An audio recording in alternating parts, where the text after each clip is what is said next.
Welcome social media family. आज मी तुम्हाला दाखवतो छत्रपती शिवाजी महाराज यांच्या पदपावित्र्याने पावन झालेली ही मायभूमी तुम्हाला मी दाखवत आहे। आणि आपण आता अशा ठिकाणी जाणार आहोत ज्या ठिकाणी डॉक्टर बाबासाहेब आंबेडकर यांचे वडील म्हणजेच रामजी आंबेडकर यांनी काम केलेले होतं व ते तिथे स्वतः सुभेदार म्हणून काम करत होते।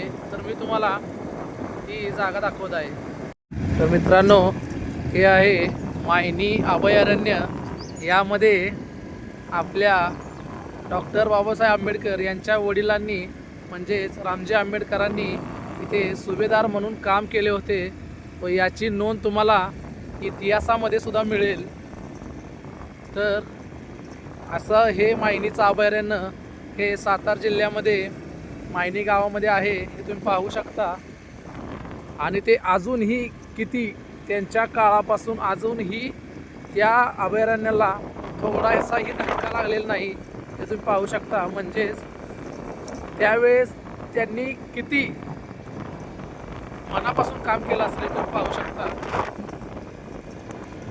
तुम्हाला मी दाखवत आहे, तुम्ही बघा।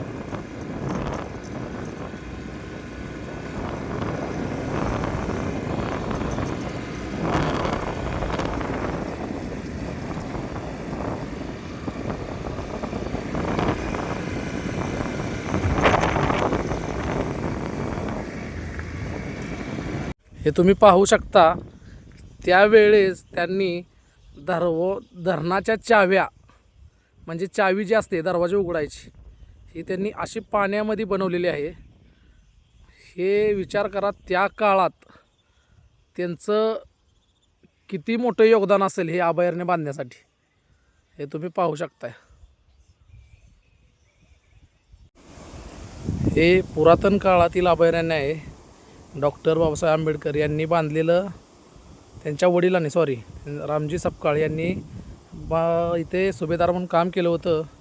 याची नोंद तुम्हाला इतिहासामध्ये सुद्धा भेटेल, हे तुम्ही पाहू शकता। आणि पाण्याच्या मधोमध हनुमानाचं मंदिर बांधलेलं आहे। असं म्हणतात की हा नवसाला पावणारा हनुमान आहे। तर आपला हा आजचा ब्लॉग, आपला आजचा व्हिडिओ तुम्हाला कसा वाटला नक्की सांगा। लाईक करा, शेअर करा, कमेंट करा।